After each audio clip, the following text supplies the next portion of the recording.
Hey guys, welcome to the Field of 68 YouTube channel. If you like what you see here, hit that subscribe button and you'll get more college basketball content just like this.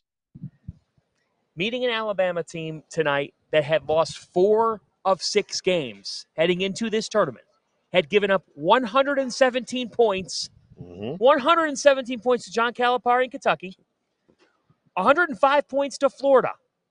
And tonight, they're a winner, and they're a winner in the way that you would think that they would do it, 89 to 87. Might be lower scoring than we thought. Yeah. Right. But to me, guys, I think we all thought Carolina, they're hitting that gear. They've got it in them to get back to that Final Four.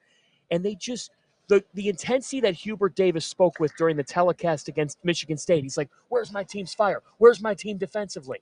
That fire never came out from them tonight, and it's done for Armando Bacot and R.J. Davis. That's it. Yeah, and those guys, honestly, Bacot put up good numbers, but he missed a critical dunk down the stretch, and RJ, again, had probably the worst game of his season, right? I mean, he's been spectacular all year long.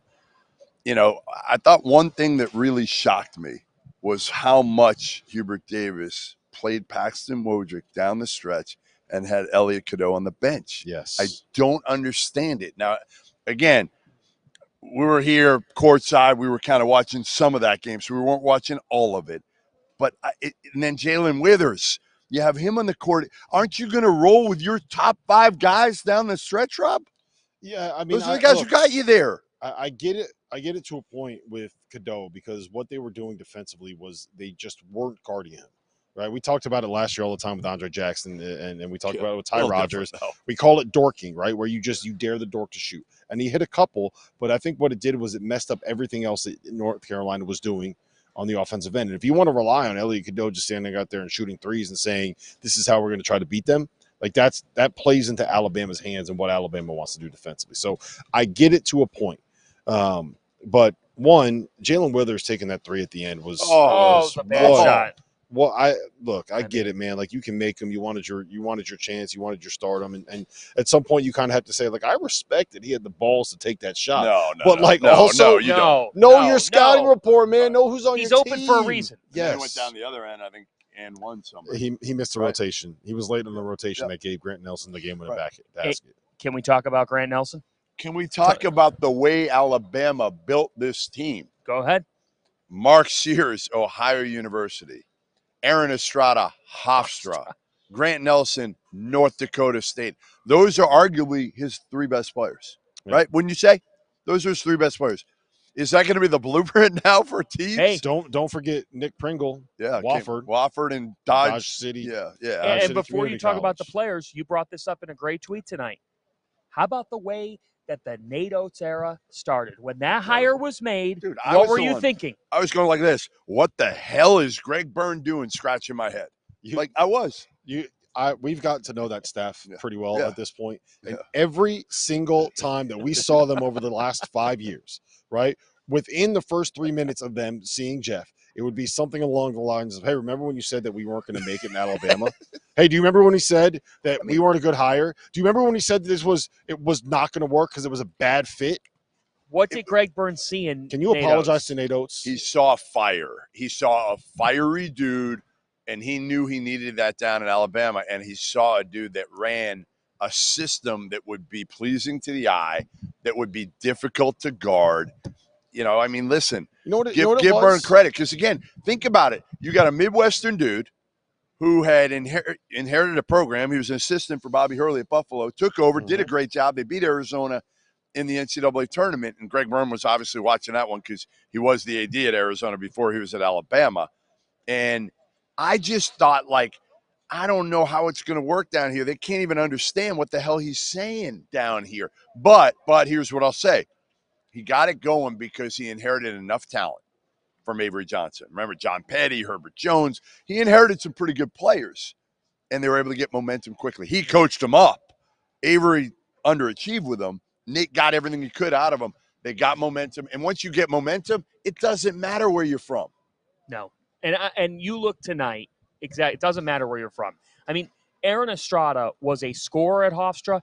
He didn't Tonight play. he was a scorer. He was a scorer. Grant That's- Nelson was a scorer Right. at North Dakota State. Tonight he was a scorer. That combination Interesting. of you said Nelson, that. Yeah. Sears, Yeah. Griffin, and Estrada combined Yeah. to score 82 points. Yes, there's two things there that I want to note. The first one is Estrada's development into a guy that has started to fit into what Nate Oates wants to do. For the people that don't know, all Nate Oates wants is 3-pointers, free throws, and layups, right? You don't shoot mid-rangers. In other words, modern basketball. Shots. Yes. Aaron Estrada, what was he at Hofstra, Fanta? You covered the CAA. Aaron Estrada was the leading scorer in the CAA in a bucket. Where did he get his buckets from? From three. From three. Yeah, but he was getting different shots with Alabama now. Like, it was all pull-ups and stuff with Hofstra. Right. Here at Alabama, it's a lot more catch and shoot. Because he used his physicality. He was bigger, stronger. It took him a while to figure out exactly how to fit into what Nate was doing, and it took him time to develop into that role. Grant Nelson, what were we talking about all season long with Alabama? All season long was they can't guard, and they miss Charles Bediako. How many blocks did Grant Nelson have tonight? My wife texted me watching that game. She goes, Grant Nelson is a defensive monster. And I was well, tonight he was. But against Carolina's bigs who don't have a ton of athleticism, it works, right? Baycott doesn't have a ton of lift. And he doesn't have to be Jaren Jackson, right? He doesn't have to be Anthony Davis on that end of the floor. He doesn't have to be our guy, John Henson, who got robbed as a 2012 Defensive Player of the Year. He has to be good enough. Yeah, every time I do it, John Henson gives me $5. Every time I do it, but you notice a trend for tonight? Alabama, UConn, Illinois, and not as explosive but offensively efficient in Clemson. Experience Chase Hunter. What's winning in this tournament? Teams that score. It's hard to be Virginia. It's hard to be Iowa State and win in this tournament. I'm just surprised Alabama, with this crappy defense, is this far. I mean, it's a different level of garbage defense with Alabama. I mean, they've been bad, and Nate has said it over and over and over. He told me a week ago, he was like, I'm done recruiting guys that can't guard. Well, maybe best month of the year is here, which is why you need to know that we are partnered with BetMGM. We'll be using BetMGM lines for making all of our picks and predictions, and we'll have special offers for the listeners and the viewers of the Field of 68. If you haven't signed up for BetMGM yet, you can use bonus code FIELD, and you will get up to a $1,500 first bet offer on your first wager with BetMGM. Here's the best part.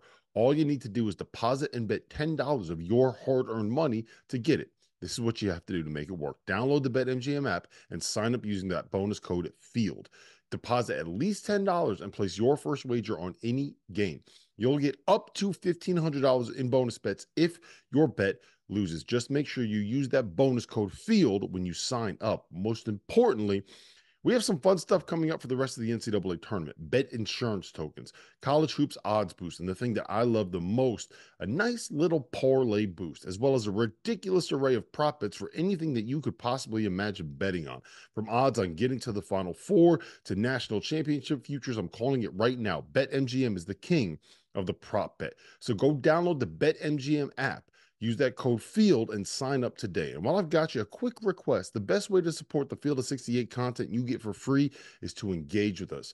Rate and review the pod in any podcast app. Like and share the YouTube videos that you enjoy. Tell your friends about us. It all helps in a world where the algorithm is king. And now, back to the show.